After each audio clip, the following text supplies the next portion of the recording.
Hello everyone, I'm Christine and I will be sharing you the analysis of Edgar's poem entitled Annabel Lee. But before we start, would you mind helping me by hitting the heart reaction as a part of this requirement? That's so kind of you. Many thanks in advance. Without much ado, let's start. First, let's get to know Edgar Allan Poe. He was a famous American writer, poet, critic, and editor.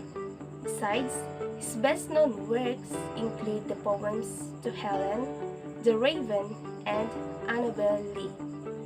His short stories, The Telltale Heart, and the supernatural horror story, The Fall of the House of Usher. So how was Edgar Allan Poe's childhood? The family was dirt poor by 1811. His father David Poe left his wife Elizabeth alone with 2-year-old Edgar and his siblings. Things soon got worse and his mother died the next year because of tuberculosis. Then Poe was adopted by John and Frances Allan, a successful tobacco merchant. Now, let me share with you the facts about Edgar. At just 3 years old, he was orphaned, that is a given. The cause of his death is still unknown. He was celebrated as the first professional American writer. He was a champion swimmer and accomplished boxer, long jumper, and rower. Poe was a college dropout. He published his first book at 18 after he dropped out. Then Poe had many rivalries with his fellow writers because of his blistering reviews of other writers. He married his 13-year-old first cousin. They had a 14-year age gap. Poe was 27 when they married. Annabel Lee is the last poem composed by Edgar Allan Poe, one of the foremost figures of American literature. It was written in 1849 and published not long after his death in the same year. This poem was based on Poe's wife, Virginia Poe, as the inspiration. It features the death of a young and beautiful woman, but the persona claims that his bond with Annabel Lee was so strong that even after her death, they are still together. So this time, allow me to read the entire poem entitled Annabel Lee by Edgar Allan Poe. It was many and many a year ago, in a kingdom by the sea, that a maiden there lived whom you may know by the name of Annabel Lee. And this maiden she lived with no other thought than to love and be loved by me. I was a child and she was a child in this kingdom by the sea, but we loved with a love that was more than love. I and my Annabel Lee, with a love that the winged seraphs of heaven coveted her and me. And this was the reason that long ago, in this kingdom by the sea, a wind blew out of a cloud, chilling my beautiful Annabel Lee, so that her high-born kinsman came and bore her away from me, to shut her up in a sepulchre in this kingdom by the sea. The angels, not half so happy in heaven, went envying her and me. Yes, that was the reason, as all men know, in this kingdom by the sea, that the wind came out of the cloud by night, chilling and killing my Annabel Lee. But our love, it was stronger by far than the love of those who were older than we, of many far wiser than we. And neither the angels in heaven above, nor the demons down under the sea, can ever dissever my soul from the soul of the beautiful Annabel Lee. For the moon never beams without bringing me dreams of the beautiful Annabel Lee. And the stars never rise but I feel the bright eyes of the beautiful Annabel Lee. And so, all the night tide I lie down by the side of my darling, my life and my bride, in her sepulchre there by the sea, in her tomb by the sounding sea. As a matter of fact, I will just give the main point of each stanza to make it short. The stanzas range between 6 and 8 lines, and each one develops the story further. The first establishes the setting, second introduces the envious angels, third recounts how they killed Annabel and describes her entombment, fourth reminds the reason why he lost his young lover, and that is because of the angels, and reveals that they are still envious of him. Fifth, establishes the speaker's claim that their love is unbreakable. And lastly, it concludes the poem with the speaker lying down next to her tomb.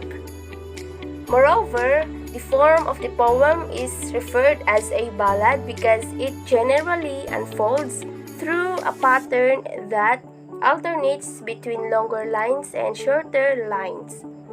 It is in a narrative type that tells the story of a woman's death, doomed love affairs, and murders. Annabel Lee consists of 6 stanzas, 3 with 6 lines, 1 with 7, and 2 with 8. With this rhyme scheme, correct me if I'm wrong, that would be much appreciated. It has a combination of regular and irregular rhyme schemes. The regularity comes from the shorter lines, line 2, 4, 6, 8, and so on. Other lines sometimes rhyme but with no overall pattern. The first 2 stanzas demonstrate this tension between pattern AB, AB, CB, and non-pattern like DB, EB, FB. The poem uses repetition of words and phrases purposely to create its mournful effect. The poem utilizes mostly trimeter and tetrameter and is filled with anapaests.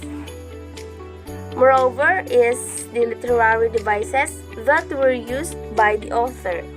Irony, the angels not half so happy in heaven went envying her and me. The fact that the angels were jealous of the narrator's relationship is ironic or sarcasm because angels are supposed to be pure and not to be jealous. Internal rhyme.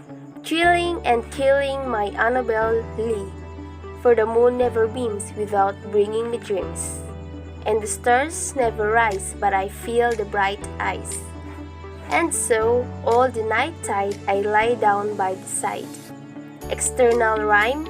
It was many and many a year ago, in a kingdom by the sea, that a maiden there lived whom you may know by the name of Annabel Lee. And so, all the night tide I lie down by the side of my darling, my life and my bride. Alliteration. It is the occurrence of the same letter or sound at the beginning of connected words, like the angels not half so happy in heaven.